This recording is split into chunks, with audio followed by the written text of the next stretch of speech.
इसी चीज़ को लेकर आज का जो पॉडकास्ट है पुनर्जन्म पे शुरू करते हैं। जी। कोई स्टोरी है आपके पास पुनर्जन्म से लेकर? मेरी अपनी भी है, कुछ कुछ महानुभवों ने कुछ बातें रिसेंटली बताई मेरे बारे में, पर उस पे आने के पहले अपन इस पे थोड़ी बात कर लेते हैं कि पुनर्जन्म होता भी है कि नहीं, क्योंकि कईयों का मानना है कि नहीं होता है। मेरे और आपके जैसे लोग पुनर्जन्म को क्यों माने? आप मानते हैं पुनर्जन्म? हाँ, बिल्कुल मानता हूँ। हाँ, तो फिर ये लाइन सही है कि मेरे और आपके जैसे लोग पुनर्जन्म को क्यों मानेंगे। अब तो ये प्रमाणित हो गया है मेरे हिसाब से। क्यों?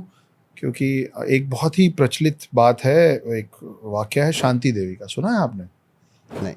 तो एक लड़की छोटी 5-7 साल की थी और उनका नाम था शांति देवी उनका नाम रखा गया था। वो जब थोड़ी सी बड़ी हुई तो अपने माता पिता को बोलने लग गई कि आप लोग मेरे को यहाँ क्यों रखे हो, मेरे को मेरे पति के पास जाना है वापस, और आप लोग मेरे को शांति देवी बोलते हो, मेरा नाम लुगदी है और मुझे लोग चौबाइन बोलते हैं। इन्होंने थोड़े दिन सीरियसली नहीं लिया, क्या बोल रही है। अब वो बातें थोड़ी और बढ़ने लग गई। बोले मेरे जो पति हैं उनके कपड़े की दुकान है, उनका नाम केदारनाथ है, मेरे 2 बच्चे हैं, मेरे को जाने दो। तो इनके घर में कोई मेहमान आया जो इस पूरी बात को सुना, और ये बात हो रही है आज़ादी के पहले की, हमारे देश के आज़ादी मतलब 47 के पहले की बात। तो वो जो मेहमान आया था उसने एक टेलीग्राम भेजा उस जगह पे जहाँ की ये बात कर रही थी, और टेलीग्राम में अपने किसी परिचित को ये लिखा कि तुम्हारे आसपास में केदारनाथ नाम का कोई आदमी है जिसकी कपड़े की दुकान है। तो वहाँ से रिस्पांस आया कि जी, केदारनाथ नाम का आदमी है और कपड़े की दुकान है। इसने इस परिवार को समझाया और इस शांति को और परिवार को लेके वहाँ जाया गया। जब वहाँ पहुँचे तो उस कस्बे के बाहर से वो बच्ची अपने पिछले जन्म के घर का रास्ता खुद तय की, और रास्ते में बताती गई कि इस गली में जाओगे तो फलाने का घर है, उस गली में जाओगे तो ढिकाने का घर है। वो घर पहुंची तो इन लोगों ने उसका फिर से टेस्ट लिया। इन लोगों ने केदारनाथ के भाई को सामने बिठाया जो लगभग 50-60 साल के उम्र में उस समय थे, कि ये हैं केदारनाथ। तो बोले झूठ बोल रहे हो तुम लोग, ये केदारनाथ नहीं है, ये उनके भाई। केदारनाथ का है। तो जब केदारनाथ को फिर सामने लाया गया, वो केदारनाथ को कुछ ऐसी बातें बताई जो सिर्फ उन दोनों को पता होनी चाहिए, मतलब पति पत्नी के बीच की बात हो। कुछ सीक्रेट्स, कुछ डिस्कशंस, कुछ अच्छी मेमोरीज जो किसी हालत में उस लड़की को नहीं पता होनी चाहिए थी। तब इन लोगों को समझ में आया कि ये जो बोल रही थी कि मुझे लोग चौबाइन बोलते थे, वो इसलिए बोलते थे क्योंकि केदारनाथ का पूरा नाम था केदारनाथ चौबे। तो जैसे बचपन में, मतलब पूरा अभी भी गांव में पंडित की पत्नी को पंडिताइन बोल देते हैं, है ना, वैसे उसको चौबाइन बोलते थे। तो उसको वो बात याद थी। वो अपने बच्चों से मिली, रोई, बच्चे हो गए बड़े बड़े। फिर वो उन लोगों को बोली कि घर के फला कोने में मैंने कुछ पैसे छुपाए थे। इन सब के सामने जाके वो पैसा निकाल के लाई। ये बात पूरे देश में बहुत मतलब आग के जैसे फैली, और ये पहुंची पहले गांधी जी के पास। पहले गांधी मैं इसलिए बोल रहा हूँ क्योंकि अब बहुत सारे गांधी हो गए। तो मोहनदास करमचंद गांधी, जिनको देश के पिता भी माना जाता है, जिससे मैं बहुत ज़्यादा इत्तेफाक नहीं रखता हूँ, उनके पास पहुंची तो उन्होंने एक कमेटी का गठन किया इस बात की प्रामाणिकता जांचने के लिए। और फिर वो कमेटी ने भी जब बाद में रिपोर्ट दी तो यही रिपोर्ट दी कि ये और कोई नहीं है, ये शांति जो है वो ही पुनर्जन्म में लुगदी थी, और बस किसी, वो जो बोलते हैं ना टेक्निकल ग्लिच, तो स्पिरिचुअल ग्लिच जब हो जाता है तो आपको गलती से कई बार पिछले जन्म की याद रह जाती है। या तो ये मतलब ये स्पिरिचुअल ग्लिच हो सकता है कि एक आम इंसान को अपना पिछला जन्म याद रह गया, और या फिर आप एक्चुअली स्पिरिचुअली इतने हाई हो जाए। स्पिरिचुअल वर्ड आता है स्पिरिट से। स्पिरिट मतलब आत्मा, जिसको हम सोल भी कहते हैं। तो आप सोल, आपका स्पिरिट इतना हाई लेवल पे चला जाए कि आपको वो जो सुपर पावर है ऊपर, वो आपको अलाउ कर दे कि ठीक है, तुम उस परिपक्वता पे पहुंच गया है तुम्हारा सोल, या तुम्हारे सोल का एज वहां पहुंच गया है कि अब तुम उसको याद भी रखोगे ना तो तुम उसका ढिंढोरा नहीं पीटोगे। तुमको मालूम रहेगा कि तुम पिछले जन्म में कौन थे, क्या थे, तुम्हारा पिछले जन्म का किससे लेना देना है, और तुम ये जीवन व्यतीत करोगे उन लोगों के साथ पूरा कर्म हिसाब बराबर करने में। क्यों? क्योंकि तुम्हारा सोल अब उस लेवल पे है कि तुमको मोक्ष की प्राप्ति चाहिए। तो पुनर्जन्म, वो जो मोह का जो चक्र है ना, नहीं खत्म होने वाला, उसी का नाम पुनर्जन्म है मेरे ख्याल से। एक और बहुत इंटरेस्टिंग है कि बोरीवली में एक बंदा था, और वो उसको थोड़े समय बाद अपना पुनर्जन्म याद आया, उसने अपने बारे में बताया। फिर उसने बताया कि पिछले जन्म में मेरा मर्डर हुआ था, मेरे 2 दोस्त थे, उनका ये नाम था, इसी शहर में इस तरीके से उन्होंने मेरा मर्डर किया था, और उसके बिना पे कोर्ट्स खुले और उन लोगों को सज़ा हुई। तो पुनर्जन्म आप और हम तो मानते ही हैं। अभी कुछ समय पहले की बात है कि मुझे अलग अलग जगहों पे अलग अलग लोग मिलते हैं। मैं आम तौर पे सभी लोगों से अपना कुंडली पढ़वाना, हाथ दिखवाना या सलाह लेना नहीं पसंद करता। लेकिन कई ऐसे लोग आपके आसपास आएंगे, हम सब क्या आते होंगे, कि आप उनसे पूछ नहीं रहे लेकिन वो बता रहे हैं। तो 2 अलग अलग इंसिडेंट्स हुए पिछले कुछ दिन में, 2 अलग अलग लोगों के साथ। एक ने मुझसे कहा कि पिछले जन्म में आप उस समय में थे जब मुगल शासन था, पैदा आप भारत में ही हुए थे, इसी ज़मीन पे हुए थे, आप उस समय थे जब मुगल शासन चल रहा था, और आपके शरीर के 2 टुकड़े कर दिए गए थे, 2 टुकड़े कर दिए गए।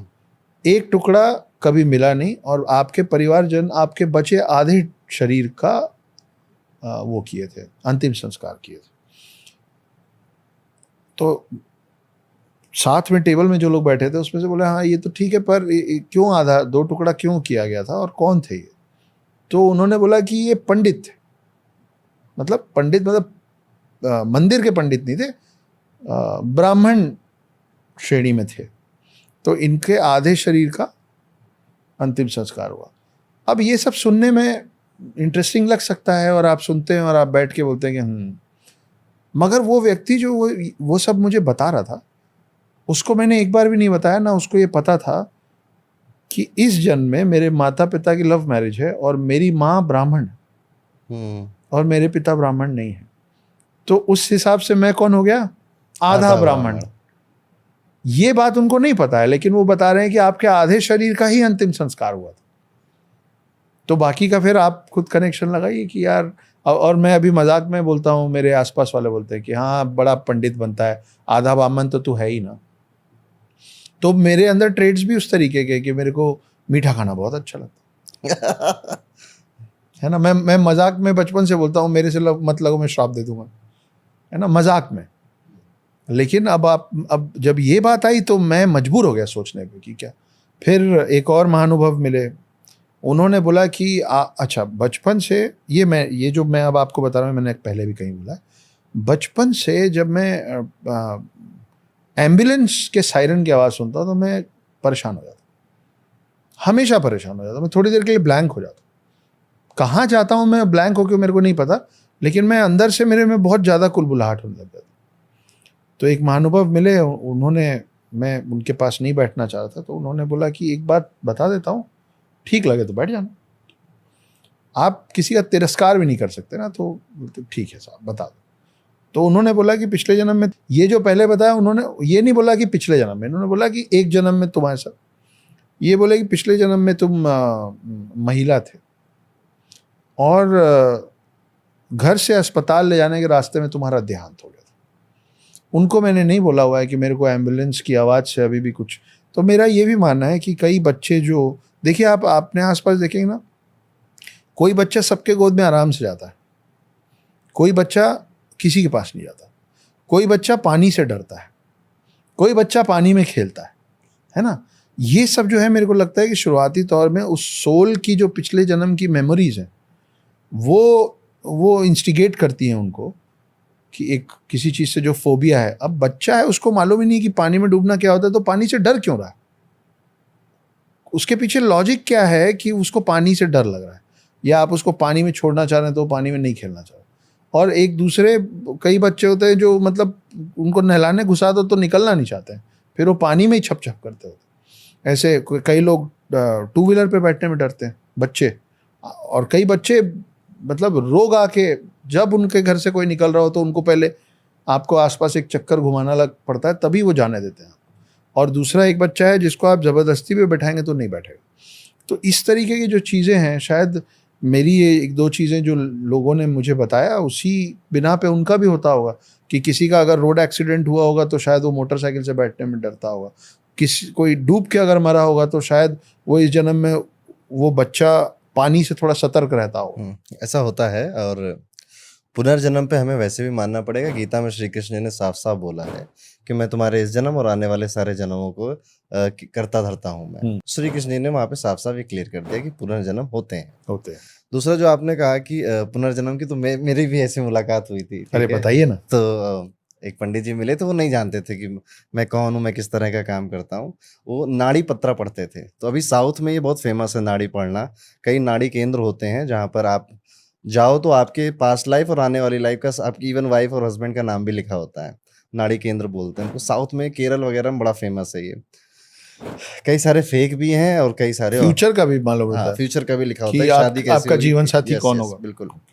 और वो पढ़ते हैं वहाँ पे, नाड़ी रीडर्स होते हैं। तो ऐसे एक मुलाकात हुई, तो उन्होंने कहा कि मेरा पिछला जन्म हुआ था मथुरा में, और मैं एक शिक्षा अधिकारी था, और मैं सरकार के साथ काम करता था, और लोगों की सरकारी नौकरियां खूब लगाता था। ठीक है, मतलब उनको पूरी हेल्प करता था सरकारी नौकरी। तो ऐसे कर करके मैंने बहुतों का परोपकार किया। मेरे दोस्त की एक सिस्टर रही होगी, और उस सिस्टर की शादी होने वाली होगी। सो उस दोस्त ने मुझसे पैसे मांगे होंगे, मैंने उसको पैसे दिए नहीं दिए। कोई XYZ रीज़न, तो उसकी शादी नहीं हो पाई।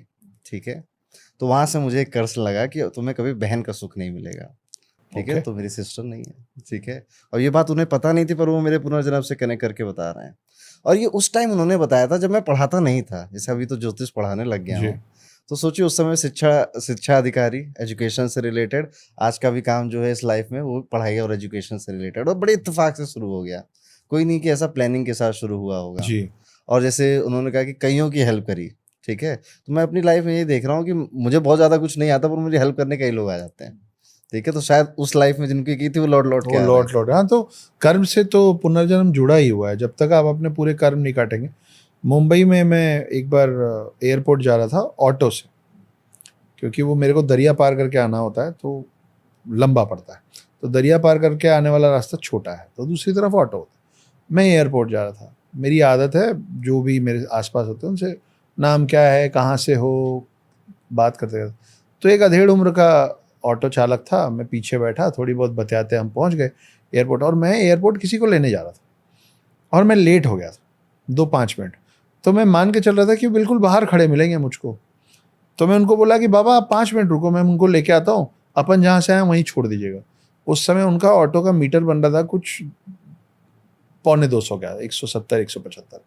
तो बोले जी जी आप होके आइए, मैं इंतज़ार करता हूँ। मैं जल्दबाजी में उनका नंबर लिया नहीं, ऑटो वाले का। कौन लेता है, बस मैंने ऑटो का नंबर पढ़ लिया कि भीड़ में मैं पहचान जाऊँ ये वाला है। मैं अपना जो भी हाथ में मैं सैचल रखता हूँ, साइड पॉकेट बैग, वो लेके मैं चला गया। जब मैं वहाँ पहुँचा तो पता चला कि 20-25 मिनट फ्लाइट लेट, और काफ़ी अंदर चल के जाना पड़ता है। तो अब आ रहे हैं में मैं आधे घंटे खड़ा रहा। आधे घंटे बाद वो आए। मैंने उनको बोला था ये पार्किंग के आसपास खड़े होने नहीं देते हैं, तो मैंने उनको बोला था थोड़ा सा आगे जाएंगे, वहाँ पेट्रोल पंप है, वहाँ वेट कीजिएगा। बोले ठीक है। आधे घंटे बाद मैं एक बार के लिए सोचा कि आदमी यही सोचा होगा कि मेरे को बेवकूफ़ बना के चला गया यार ये, लेकिन देख लेते हैं। बोला था कम से कम मैं अपने साइड का प्रॉमिस तो रखूं। तो मैं उनके साथ उनका सामान लेके, जो जिनको मैं लेने आया था, उस पेट्रोल पंप तक गया। तो वो आदमी अभी आधे घंटे बाद तक मीटर चालू करके मेरा वेट कर रहा था। हम बैठे, मैं माफ़ी मांगा, बोला कोई बात नहीं साहब। मैं बोला चलते हुए, मैं बोला एक बात बताइए, मैं बोला था मैं 5 मिनट में आ रहा हूँ, मैं 35 मिनट में आया हूँ, आप खड़े हुए हो। अगर और आधे घंटे वेट करते और उसके बाद आपको समझ में आता कि यार ये प्यार से बात करके कोई मेरी काट के चला गया, तो कैसे मालूम था आपको कि मैं लौट के आऊँगा। इतना प्यारा जवाब दिया अरुण जी उसने। बोले साहब ऐसा है कि अगर आप नहीं आते तो मैं मान लेता कि पिछले जन्म का मैंने आपका कर्जा खाया होगा। ये मीटर का पैसा जो डूब गया वो मेरा कर्जा उतर गया, आप आ गए, मैं वेट कर रहा था।